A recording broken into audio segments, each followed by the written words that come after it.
অনেকদিন পর আজকে তোমাকে নিয়ে বের হয়েছি, ভালোই মজা হয়েছে তাই না?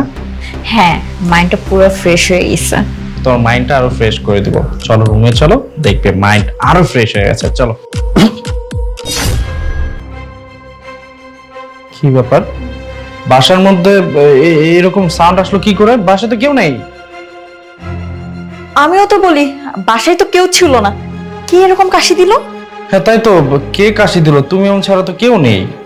বাসায় কি চোর আসছে নাকি? তুমি ঠিক কথা বলেছো, বাসায় মনে হয় চোর আসছে। দাঁড়াও আমি দেখছি। কে কোথায়? বেরো। কে? এদিকে এদিকে। আমার ভুল হয়ে গেছে, আমার মাফ করে দেন, আমি ভুলে ঢুকে লাইছি। চুরি করতে এসেছিস আর বলছিস ভুল হয়েছে? আমার বাসার গেট খোলা পেয়ে তুই ঢুকে পড়েছিস চুরি করার জন্য? আচ্ছা, যখন চলে আসছিস ভালো কথা, তুই সুন্দর মতো আমার বাসা থেকে বের হয়ে যা, না হলে কিন্তু মানুষজন চলে আসলে তোকে গণধুলাই দিবে। এই, আমার বউটা ঠিক কথাই বলেছে, তুই বাসা থেকে এক্ষুনি চলে যা। দেখ আজকে আমার মুড ভালো, তাই আমি তোর গায়ে হাত তুলতে যাচ্ছি না। বাসা থেকে বের হয়ে যা এক্ষুনি, যা। কি হলো, দাঁড়িয়ে আছিস কেন? চলে যা। আমার হাজবেন্ড কিন্তু অনেক রাগী, তোকে যদি মারা শুরু করে না, তোর একটা হাঁটি গুটি থাকবে না। তাই নাকি? কি কইতাছেন? আপনার যেমন অনেক রাগ। ঠিক কথাই বলেছে আমার বউটা। আমার থেকে বেশি?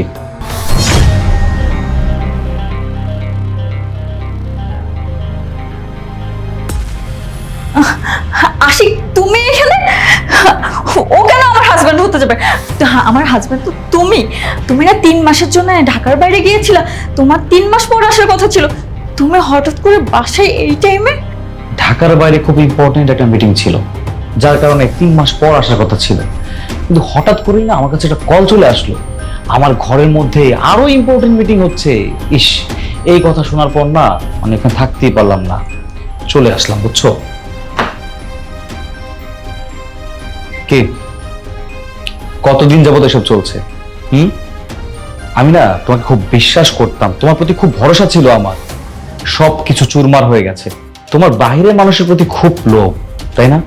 এক পুরুষে আসক্ত থাকতে পারো নাই, অনেক পুরুষ লাগে, এটা তো শুধু একটা। আমার কাছে আর অনেকগুলো নিউজ আছে, ওগুলো আমি পাত্তা দিই নাই। আমি ভাবতাম যে যারাই যা কিছু বলছে, তোমার আমার সংসারটা যাতে ধ্বংস হয়ে যায়, যাতে নষ্ট হয়ে যায়, সে চিন্তা করে বলছে। কিন্তু না, তারা যা যা বলেছিল সবকিছু সত্য। তার কারণ একটাই, আজকে আমি নিজের চোখের সামনে দেখলাম তুমি তোমার বয়ফ্রেন্ড নিয়ে আমার বাসায় চলে আসছো।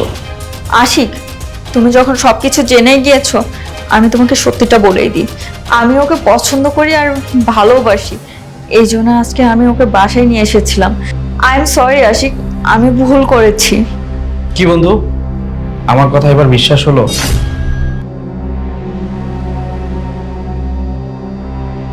তুই যেদিন ভাবিকে আমার গাড়িতে নিয়ে আসলি, সেই দিনেই আমি দেখেছিলাম ভাবি আমার দিকে কিভাবে তাকায়। ভাবি আমার ফেসটা আসলে মনে করতে পারেনি, এর জন্য আমি বাসায় প্ল্যান করে চলে আসছি।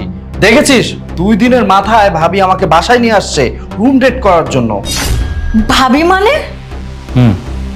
যা বলতেছে সঠিক বলতেছে। ও আমাকে বলছিল তোর বউয়ের নজর ভালো না, ওর সাথে আমি অনেক রিয়েক্ট করেছিলাম যে তুই কি বলছিস, তোমার বন্ধু হইতে আমার বউয়ের ব্যাপারে সব বলছিস। ওরাও বলেছিল তোর একটা প্ল্যান কর, দেখ আমার কথা সত্যি নাকি মিথ্যা। ওর কথা মতো আমি জাস্ট প্ল্যানটা সাজিয়েছি, কিন্তু এখন তো সবকিছু চোখের সামনে হয়ে গেল। খুব মজা লাগে তাই না? কিভাবে সম্ভব একটা ছেলের সাথে 2 দিন দেখা হলো, তার ইশারায় তুমি পটে গেলে? তুমি পটনি, তুমি পটাইছো। কারণ কি জানো? কারণ লোভটা তোমার মধ্যে আছে, মানুষের প্রতি লোভ, নিজের চাহিদার প্রতি লোভ। তাই তো বলি যে আমি তোমাকে যখন বলি যে আমি ট্যুরে যাব বা আমি কোনো মিটিং এ যাব, তুমি আমার সাথে চলো, তুমি যেতে চাও না, তুমি একা থাকতে চাও। তার কারণ তোমার আরো পুরুষ মানুষ লাগবে, একটা পুরুষ মানুষ দিয়ে তোমার হয় না। আর শোনো, তোমার সাথে আমার কোনো কথা হবে না, যা কথা হবে তোমার ফ্যামিলির সাথে। তোমার ফ্যামিলিকে কল করে ডাকো, আমি এক্ষুনি বসতে চাই। আশিক প্লিজ, আমার ফ্যামিলিকে জানাও না, প্লিজ আমাকে ক্ষমা করে দাও। চুপ, একদম চুপ। তোর ওই মুখের ক্ষমা নাম উচ্চারণ করবি না। ভেবেছিলাম তোর ফ্যামিলির সাথে বসবো, দরকার নেই। তাদের সাথে কি বলার সেটা আমি ঠিক মতো বলেই নেবো না। আগে তুই বাসা থেকে বের হ, যা যা।